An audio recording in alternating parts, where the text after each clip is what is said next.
দিয়ে দিচ্ছি পেঁয়াজ কুচি। মেয়ের জন্য একটু চিংড়ি ভুনা করে দিব। এখন দিয়ে দিচ্ছি পেঁয়াজ বাটা। চিংড়িতে আমার কাছে পেঁয়াজ বাটাটাই বেশি ভালো লাগে। জিরা দিচ্ছি এই যে একদমই সামান্য, সঙ্গে দিয়ে দিচ্ছি এই যে সামান্য একটু রসুন বাটা। ব্যাস।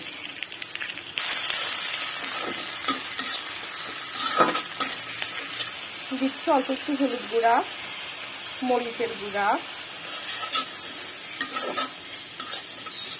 একটু স্বাদ মতো লবণ। মশলাটা কষানো শেষ। এখন এই যে আগে থেকে লবণ দিয়ে মাখানো চিংড়িগুলো দিয়ে দিলাম।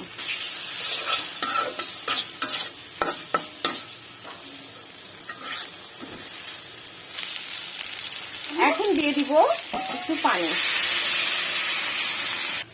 আলহামদুলিল্লাহ আমার চিংড়ি ভুনাটা শেষ।